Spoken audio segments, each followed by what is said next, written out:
You just realized your business needed to hire someone yesterday. How can you find amazing candidates fast? Easy. Just use Indeed. Stop struggling to get your job post seen on other job sites. With Indeed sponsored jobs, your post jumps to the top of the page for your relevant candidates, so you can reach the people you want faster. According to Indeed data, sponsored jobs posted directly on Indeed have 45% more applications than non-sponsored jobs. Don't wait any longer. Speed up your hiring right now with Indeed.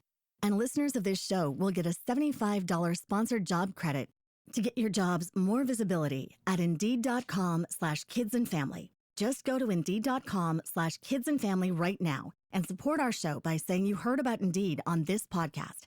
Terms and conditions apply. Hiring? Indeed is all you need. If you work in quality control at a candy factory, you know strict safety regulations come with the job. It's why you partner with Grainger. Grainger helps you find the high-quality and compliant products your business needs to inspect, detect, and help correct issues. And the sweetest part is, everyone gets a product that's as safe to eat as it is delicious. Call 1-800-GRAINGER, click Grainger.com, or just stop by. Grainger, for the ones who get it done.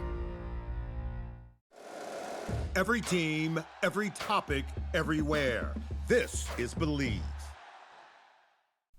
Hello and welcome to a special MLB Draft episode of On the Verge. Nick here, riding solo for what's going to be about a once-a-month show where the plan is to take a few weeks worth of college baseball viewing and draft prep and highlighting the most intriguing group of players and information and putting it here on the main feed for any fellow draft sickos out there or anyone who maybe just wants a few names to pay attention to as we get closer and closer to the 2025 MLB Draft. And after putting out some January, February, early potential Oriole targets articles out the last couple of years, which ended up including future Orioles draft picks, putting out mock drafts each of the last 2 years and hitting on some picks in those, I decided I want to provide more draft coverage than ever this year leading up to this year's draft, and really for anyone who is interested. So we all have a fun group of players to follow come draft day. If you're already a patron and not in the Discord, or are a patron who has yet to venture out into some of the other channels provided in the patron-only section of the Discord, there is an MLB Draft channel that is a constant flow of videos, analysis, articles, information, and that's where I've been posting my weekly spreadsheet, where my process this season to really hone in my focus here and not get bombarded by the depth of college baseball. I've been picking anywhere from 3 to 5 series for each upcoming weekend, and I do a deep dive of collecting as much information and data on all the interesting draft eligible players for each team playing that weekend. Then I spend all weekend watching those 3 to 5 series that I've chosen, adding more video notes and data from my viewings onto the spreadsheet, all there available in the MLB Draft channel of Discord. And I've also been taking the highlights each weekend and putting together an article over on our Substack, oriolesontheverge.substack.com. You can subscribe for free. The link is in the episode description. Thank you to everyone who has signed up for the paid version. There will be paywalled content throughout the season, but my draft stuff for right now is free for everyone to enjoy and check out. So head on over there and subscribe. I'm going to add the podcast version now. Now, over the last 5 weeks, I've watched about 45 teams and have tons of notes and information about a bunch of different players here. And for the podcast version, what I want to do in this first episode, I've got 15 of some of the more intriguing players. No specific ranking here, just 15 early names I think you should be aware of for the 2025 MLB Draft. Keeping in mind, this isn't just highlighting first-round options. I'm talking first round to 20th round. Anyone who I can think of that could be an interesting pick for the Orioles based on my research and my watching of these guys. You know how we do things around here. We're not just looking at pick number 19, where the Orioles will pick first in this year's draft. If there's someone who is potentially around anywhere from 10 to 20 pick, but I love that player and I love the data and I think he could be a great fit in the system, he's getting highlighted. So it's early on. It's only March. Conference play is just getting underway. But let's look at the first batch of college prospects here that I think you should be aware of ahead of the 2025 MLB Draft. And before I get started, I just want to let all Orioles fans know that Foco is releasing a brand new Baltimore Orioles bobblehead that they don't want any Orioles fan to miss out on. It is an officially licensed Oriole bird, Baltimore Orioles fuzzy fur mascot bobblehead. Pretty cool idea here. A little bit different from your normal bobblehead. This one, a little bit more fuzzy, but it is the Oriole bird that we all know and love. Only 72 of these are going to be made and sold. The link to check out this bobblehead and all their other Baltimore Orioles bobblehead options will be available in the show notes of this episode. All right, to the draft prospects. And let's go back to week 1 of my notes here. And everything I've watched previously does get updated each week, so I make sure I've got the most up-to-date stats, data, and any injury concerns. But the first player you need to know here is Dallas Baptist right-handed pitcher James Ellwanger. Ellwanger has been a personal favorite of mine for a while now. He's a 6'4", 200-pound right-handed pitcher from Texas, and he was a 19th round pick of the Nationals back in 2023. He is now a draft-eligible sophomore at Dallas Baptist. Injuries did limit him to just 17 innings back in 2024, but he showed up in the Cape Cod League and excelled, striking out 22 and walking just 5 in 13 innings. It has been a gradual build-up for Ellwanger this season, but his season stat line for Dallas Baptist through 5 starts, a 1.56 ERA with a 31% strikeout rate and a 133 average against. He is sporting a walk rate right now north of 12%, but a third of those walks so far did come in one specific outing. The pitch count was limited to about 50 pitches per start at the start of the year, but he's eclipsed 70 now, and he won't face super tough competition unless Dallas Baptist gets to the NCAA regionals, which is very likely. But Ellwanger still has quality stuff. He sits in the 93 to 96 range. He's touched 100. I believe he's been up to 98 this season. He's a top of the zone whiff machine with 18 plus inches of induced vertical break. Reports have it as a 60 plus grade pitch that pairs well with a mid 80s slider. He's got a curveball with good depth and a changeup. There is reliever risk here, but because he's got to start commanding his entire repertoire. He is a tall arm though with a good frame, great athleticism. It will be very interesting to see if he stays with Dallas Baptist or moves up to a bigger conference to bet on himself, collect a big NIL bag, or if an MLB team decides they want to be aggressive and can convince him to sign as a sophomore. But I really like this arm. I watched his outing against North Dakota State at the beginning of the year. That was a great outing, and the plan is to drive down the road and catch him at the end of the year when he pitches against Liberty in Lynchburg. So I get a nice view of him both at the very beginning of the season and at the very end of the season before NCAA regionals begins. Number 2, I want to stay with Dallas Baptist, and I want to stay in their rotation, actually. Number 2 player here is right-handed pitcher Micah Bucknam. He is a 6'2", 190-pound junior who was drafted by the Blue Jays in the 16th round out of high school. He went to high school in Canada, and the Blue Jays could not sign the Canadian prospect. Instead, he went to LSU for a couple of years, but was never able to force himself into the rotation or a big-time bullpen role. Just 16 innings over 2 years when he was with the Tigers.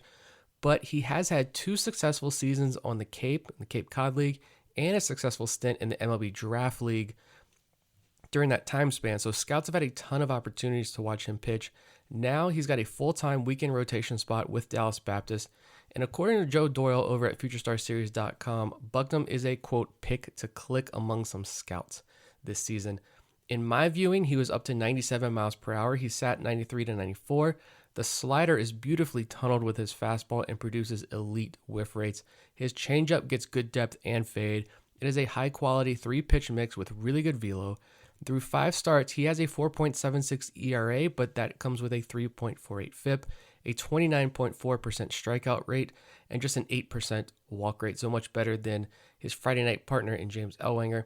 He throws from a lower release and has that velo, so I think if the shape can be cleaned up, the shape of the fastball, Bucknam becomes a real under-the-radar weapon. Just search Micah Bucknam slider and you will see the videos on X. It is quite the offering. There's also a good interview with him about his experience at LSU and his experience in the portal and how Dallas Baptist really helped him develop a gyro slider pretty much immediately that he is now spinning at 88, 89 miles per hour. But it was a good peek into the growth mindset mentality that Bucknam has. He's not the flashy, sexy name like Ellwanger or many of the other top arms in this class, but he's going to be a quality early round pick and a solid addition, I think, to a pro organization. Number 3 on my list here, a team I very much enjoyed watching this season has been Florida State. Left-handed hitters, outfielders, Gage Harrelson and Max Williams, they're both showcasing explosive bats with some big exit velo home runs. A lot of quality left on left at bats as well. Williams appears to be cleaning up some holes in his game that were much louder when he was at Alabama. Only 10 strikeouts on the year with 70 grade raw power. And Gage Harrelson is rebounding very well from a down year last year with Texas Tech. He's hitting .420 through the first month. Both are going to be must follows as they get into the tough part of their ACC schedule, but I have fallen in love with shortstop Alex Lodice. Lodice started his career at North Florida, but he is now quickly developing the bat and the glove in Tallahassee.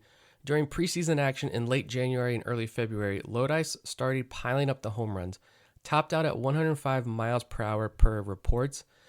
I watched their series against James Madison at the start of the year. He had a 107 mile per hour bomb, sending hits the other way with ease. He's now up to 110 max EV since that series against JMU and has been putting together a highlight reel package at shortstop showcasing massive range and a plus arm. So he has quickly gone from sub 105 max EV to 110 max EV in just a couple of months. There is some chase. He can be aggressive expanding the zone, but his walk rate has remained steady at around 8% the last 2 years. And his strikeout rate is down from 25% last year down to 21% this year. I am buying all of the Alex Lodice stock and grab some of the shares of his cousin too.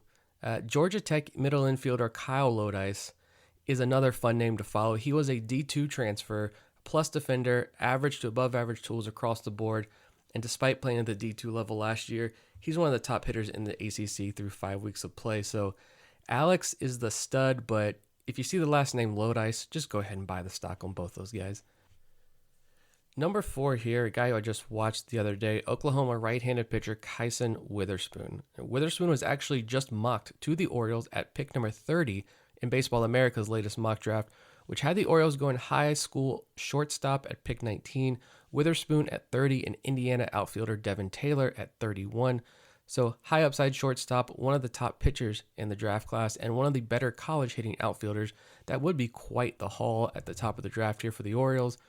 But I got to see Witherspoon take on South Carolina last weekend, and he was electric. He's listed at 6'2", just over 200 pounds. He sits 95 to 96. He was pumping 97 into the 5th and 6th innings of his last start against South Carolina. He topped out at 99 miles per hour. He averages about 20 inches of induced vertical break. Reportedly has lowered his arm slot a bit this year, so it is truly an elite weapon up in the zone. Virtually unhittable versus the Gamecocks. He is a high-octane competitor. He is a leader for this Oklahoma club. He also has a slider, cutter, and curveball. He does have a changeup, but hasn't really had to use it in games yet. There's a really good story in the broadcast about him, watching bullpens for some of the younger guys and giving tips and tricks to some of the younger pitchers on staff as well. So showing off those leadership abilities there. The walks coming into 2025 were a big issue, and he has really cleaned that up. Last year at Oklahoma, he had a 24% strikeout rate and an 11% walk rate. So far this year, it's a 43% strikeout rate and a 5.5% walk rate. If you add in his Cape Cod League performance, which was about 9 or 10 innings before he went and joined Team USA for the rest of the summer, that walk rate is sub 5%. He had no walks in the Cape Cod League over this past summer.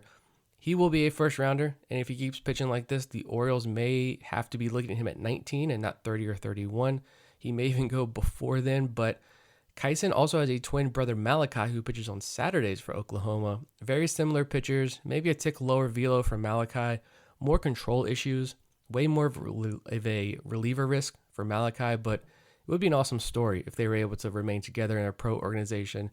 We draft Kyson in the first round, draft Malachi later in the draft, have them piggyback each other in the lower levels of the minor leagues. Would be a fun story, but Kyson Witherspoon out of Oklahoma, definitely a pitcher up draft boards. Number 5 here, I'm going deep cut. Time for the first deep cut. And this is Clemson third baseman Josh Pano. And I keep gravitating toward Pano. If he's taken, it's going to be as a very cheap senior sign. He is 24 years old already, a super COVID senior, if you will. He had 2 years at St. Mary's College, 3 years at Cal Baptist, and now he is in his final year at Clemson. The Orioles did draft right-handed pitcher Brandon Downer in the 13th round of last year's draft out of Cal Baptist, so curious if Pano maybe caught their eye when scouting Downer, but he's a solid defender at third base with a strong arm that's been on display all season. He's up to 5 home runs now, all of them between 100 and 109 miles per hour exit velo. Strikeouts are a bit high, but he's walked at a 10% clip. He has good bat speed. Even if he's a UDFA, I really like Clemson third baseman Josh Pano. Number 6 is someone who I wrote about my first draft target article back in December, and that is Wake Forest outfielder Ethan Conrad. He is a tall, left-handed hitter, transferred in from Marist this year, where he had 9 home runs and OPS nearly 1,200 last season, but he had a very good summer on the Cape and has settled in very well in the heart of Wake's lineup. Through 21 games, Conrad already has 7 home runs and 8 doubles. He's hitting .372 and has more walks than strikeouts. He has 18 walks to 14 strikeouts. The max EV is up to 111 miles per hour this season, I believe. When I watched Wake's ACC opening series, he had a few non-home run hits that were very impressive and stood out the most. Hard hit line drives to beat extreme shifts put on him, taking mid-90s fastballs in on the hands, driving it the other way with authority for a base hit. He's a fine corner outfielder with a strong arm, so I don't think there's much risk in having him move to first base. There's still a considerable ceiling here. And when he gets into a pro organization, bulks up a bit, starts tapping into his raw power even more, I think he's going to be a fantastic find. There were a lot of questions. Could he translate his game from a smaller school into the ACC? He is more than answering those questions right now. This past weekend, there was an injury. He was diving for a ball in the outfield and hurt his shoulder. From what I've gathered, it looks like the shoulder popped out and popped back in, and something that has happened to him before. But it seems like he's fine. He didn't play in the midweek game, but he should be available this weekend. So not a serious injury there for Conrad. He's going to be a first-round pick, and as he continues to answer more and more questions against top ACC arms, I want him in Baltimore more and more. We're going to stay with this Wake Forest team for number 7 here. And shortstop Merrick Houston isn't going to fall to the Orioles. If he does, I think something has gone very wrong. He is a premier defender with a plus hit tool who appears to be improving his 30-grade power, which just makes him more dangerous. Outfielder Jack Winnie brings very good swing decisions. Pitchers Matthew Dallas and Joe Arriola are both very intriguing arms that I would love to dive into more. But right-handed pitcher Logan Lunsford is the name here. He has quickly risen to the ranks of premier ACC arms. He's a 6-foot pitcher who started his career as a freshman in Missouri's rotation, had strikeout rates of 28% and then 18% the last 2 years. Not very good. He transfers to Wake Forest, and holy Wake Forest pitching lab magic, is it working? Through 27 innings, Lunsford has a 49% strikeout rate.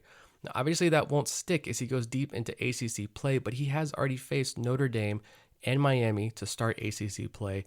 And in those 2 starts alone, he has 21 strikeouts to just 3 walks in 12 innings. He has some of the best stuff plus numbers in the country. The fastball is only 90 to 92, but the metrics and shape are fantastic. His changeup may be his top weapon. It's a fall off the table changeup. It is a very smooth, repeatable, very visually pleasing delivery that I enjoy watching very much. There are command issues here, but Fangraphs recently had a quick write-up on him, believing he's a 3rd or 4th round target who projects as a back-end starter or multi-inning reliever. I think that's fair, but if he was able to take this extreme jump going from Missouri to Wake Forest, I'd like to see what he could do in a pro organization like Baltimore, who is on the better end of pitching development, to see if there's even more in the tank here. Again, a 49% strikeout rate is not going to hold throughout the final 3 months of the season, but that is a massive jump and it is worth moving him up the boards significantly. And there's actually a fresh update right before I started recording this. According to Baseball America, Lunsford's whiff rate by pitch here. He has a 32% whiff rate on the fastball, a 71% whiff rate on the curveball, changeup whiff rate 63%, slider at 45%. And they say, quote, Lunsford has established himself as one of the nation's premier arms this year. Let's go to number 8 here. And one thing we've talked a lot about recently on the main show is the strength of the outfield prospects in this organization, all the depth that's there. But, Cedric Mullins in the final year of his contract, Tyler O'Neill's future, we'll see. We'll see if that turns into a 1-year deal or a multi-year deal. Will he stay healthy? Will he not? All TBD there. You've got Heston Kjerstad, still very popular in trade talks. Judd Fabian and Dylan Beavers are now in AAA, but are both Rule 5 eligible this offseason. Questions about Vance Honeycutt. You still have Austin O'Verne here in the organization. Enrique Bradfield Jr. There's so much depth. But the outfield maybe could be shaken up a bit this year with some trades, maybe some guys not developing. If the depth is tested a little bit here in this system, which there's so much, it's going to take a lot. But if the Orioles are looking in some of the later rounds for a very high floor outfield option, of course you could take the higher ceiling guy earlier on. But if you want the super high floor, I'm hesitant to say the Griff O'Farrell, but a Griff O'Farrell-esque outfielder in next year's draft, a couple of rounds later, of course, not taking him in the 30s like they did O'Farrell. But why not go back to Chapel Hill and the UNC talent well and go with outfielder Kane Kepley? He's probably around 3 through 5 target, if I had to guess right now. Kepley is a Liberty transfer with eye-popping contact rates, a plus hit tool, and depending on the report you're looking at, it's 60 plus speed and 60 plus defense. He's just 5'8", left-handed hitter. He isn't going to try to hit a home run. He has just one this season. He had 10 home runs in 2 years at Liberty. He just hit his first home run of the year back on Wednesday. He took a 96-mile-per-hour fastball deep at 103 miles per hour. But he forces pitchers to throw him a strike. He works very long at bats. And then he drives balls into the gap, flexes the wheels. He has 5 triples already this season. He had 5 total triples the last 2 years combined. He's got a 19% walk rate, a 12% strikeout rate. He's also a perfect 16 for 16 in stolen base attempts. So if the Orioles are looking for another high-floor outfielder, guy who can play center field, guy who can play multiple outfield spots, provide you that plus defense and plus speed, Kane Kepley is another fun option that they could bring into the organization. Of course, if Enrique Bradfield Jr.'s bat is developing well and Austin O'Verne's bat is developing well, there may not really be a need for another Kane Kepley type player here, but just in case, he is a fun potential option here for the Orioles. Sticking with UNC for number 9, there is a pitcher here that I like to focus on. There's a lot of intrigue with UNC's pitching, actually. Lefty Folger Boaz has been limited in his return from injury, and righty Matthew Mathis has been dominant out of the bullpen, 24 strikeouts, just 2 walks in 14 innings. But I've really enjoyed watching right-handed pitcher Aiden Howe. He was drafted by the Twins in the 16th round last season, but returned to UNC, and through 5 starts, he has a 2.45 ERA with a 31% strikeout rate and a sub-9% walk rate, both big improvements over his 2024 season. He stands at 6'6", and the cliff notes on him last year were projectable mid-90s fastball, curve with good depth, above-average slider, average control, starter frame, and potential. He's up to 96 miles per hour now, 18 plus inches of induced vertical break. The slider really stood out to me. I've watched him twice now, actually. It's no longer just flashes above average. I think it's firmly an above average offering. The control has improved, and I think betting on himself was the right move here, and he should move up boards this year. His last 2 starts have come against very good Stanford and Louisville lineups. 11 1/3 innings, 2 hits allowed, 11 strikeouts. He did have 3 walks in his last outing, which were a season high, but on the whole, Aiden Howe seems to have improved from last year and he's a senior sign with ceiling, someone who in the right system I think could be a starter at the next level. There are certainly a ton of starter traits here. Aiden Howe out of UNC, a name that I am very intrigued by out of this North Carolina rotation. This episode is brought to you by Progressive Insurance. You chose to hit play on this podcast today. Smart choice. Progressive loves to help people make smart choices. That's why they offer a tool called Auto Quote Explorer that allows you to compare your Progressive car insurance quote with rates from other companies. So you save time on the research and can enjoy savings when you choose the best rate for you. Give it a try after this episode at progressive.com. Progressive Casualty Insurance Company and Affiliates. Not available in all states or situations. Prices vary based on how you buy. When you think about businesses that are selling through the roof, like aloe or skins, sure, you think about a great product, a cool brand, and brilliant marketing. But an often overlooked secret is actually the businesses behind the business, making selling and for shoppers, buying simple. For millions of businesses, that business is Shopify. Nobody does selling better than Shopify. With Shop Pay, that boosts conversions up to 50%, meaning way less carts are going abandoned and way more sales happening. So if you're into growing your business, your commerce platform better be ready to sell whatever your customers are scrolling or strolling on the web, in your store, in their feed, and everywhere in between. Businesses that sell more sell on Shopify. Upgrade your business and get the same checkout Skins uses. Sign up for your $1 per month trial period at shopify.com/Westwood1, all lowercase. Go to shopify.com/Westwood1 to upgrade your selling today. Shopify.com/Westwood1. You just realized your business needed to hire someone yesterday. How can you find amazing candidates fast? Easy. Just use Indeed. Stop struggling to get your job post seen on other job sites. With Indeed sponsored jobs, your post jumps to the top of the page for your relevant candidates, so you can reach the people you want faster. According to Indeed data, sponsored jobs posted directly on Indeed have 45% more applications than non-sponsored jobs. Don't wait any longer. Speed up your hiring right now with Indeed. And listeners of this show will get a $75 sponsored job credit to get your jobs more visibility at Indeed.com/kidsandfamily. Just go to Indeed.com/kidsandfamily right now and support our show by saying you heard about Indeed on this podcast. Terms and conditions apply. Hiring? Indeed is all you need. All right, moving up to number 10 now. And I'm going to do quicker hits here on the final five to wrap up here. But going this long solo has definitely been a lot. But thank you for listening to this. Going back to my December way too early target list, Ethan Conrad was there, as I just talked about. And so was California Baptist center fielder Nick Dumanel. And probably won't need to reach at 19 to grab him at this point, but he could be a quality option at 30 or 31 for the Orioles if they follow the recent Baseball America mock and go high upside high schooler first, maybe one of the top pitchers, and then advanced college bat to make sure they scratch that itch, because you know they've got to get the high ceiling / high floor college, advanced college bat, yada yada. But Dumanel is a 6'2" right-handed hitting center fielder. Had a breakout year in 2024.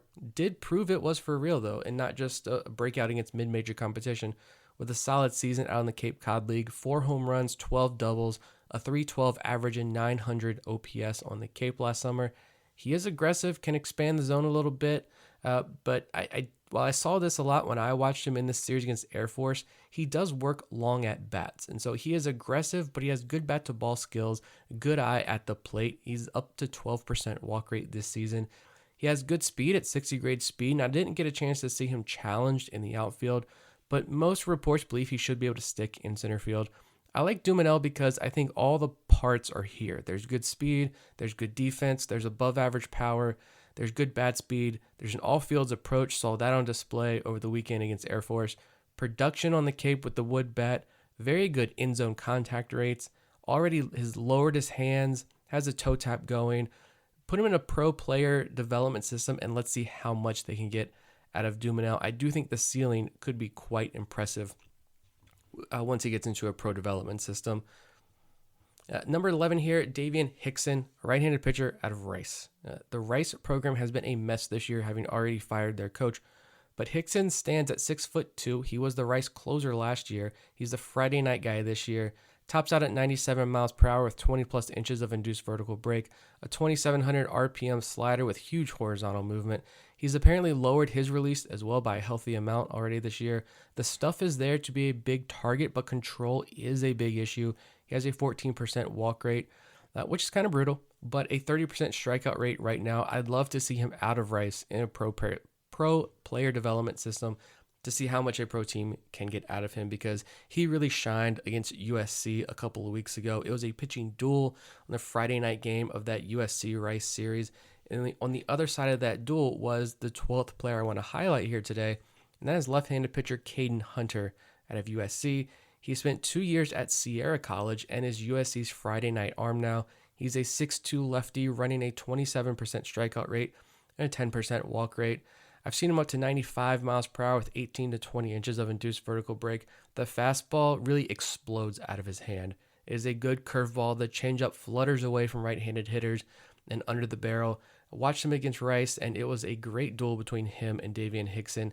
And since then, Oregon hit him around a bit, but he had 7 strikeouts and no walks against one of the better teams in the country.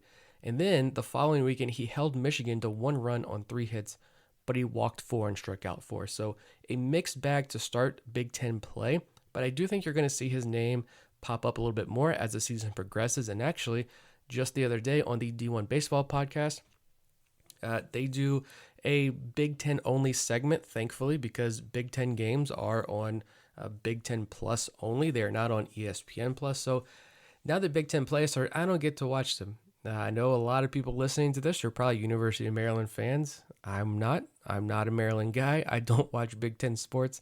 So I'm not buying Big Ten Plus, although I should to watch these baseball games.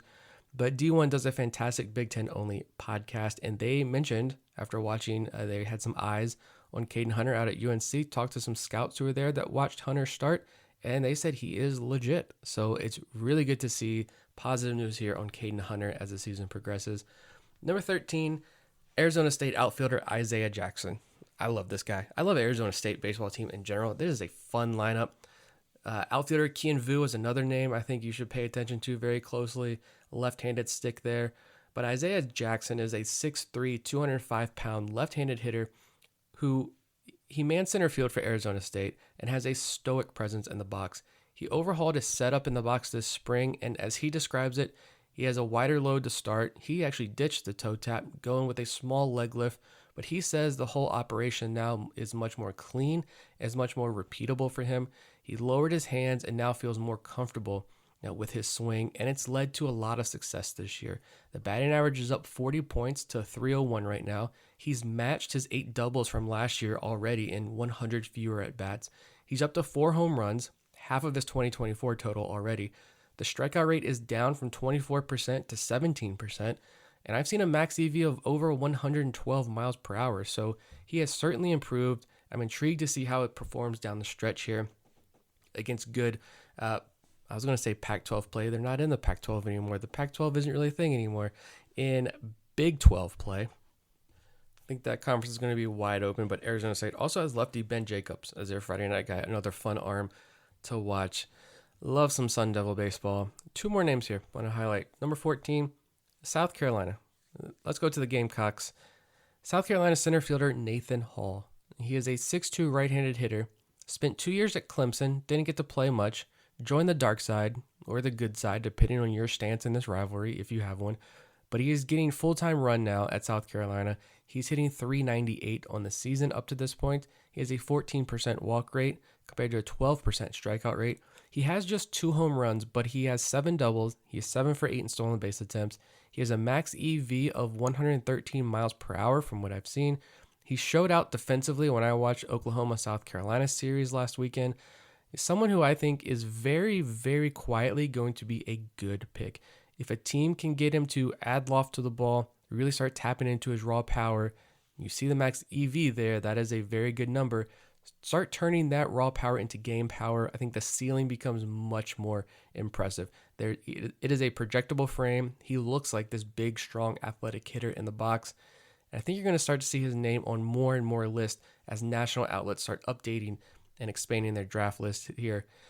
And last but not least, there are 30 other names that I would love to highlight and keep going here. But let's end this with Arkansas shortstop Wahiva Aloy.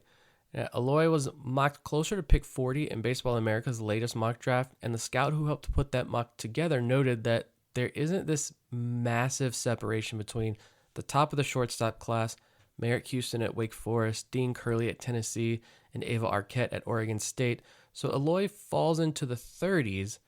An organization could be getting some really solid value here. He is a Sacramento State transfer. He's a 6'1" right-handed hitter, 113, 114 max EV, very good defender. Some notes and reports about a little chase and whiff on the outer third of the plate specifically, and that stood out early on in this series against Ole Miss that I watched. but he settled in very quickly in his very first SEC series, had a beautiful 107 mile per hour, 432 foot blast over the weekend, had I think 3 or 4 hits in the final game of the series. He really got it going. He's there with his brother now in this Arkansas lineup. They're having fun together. This Arkansas team is a lot of fun to watch as well.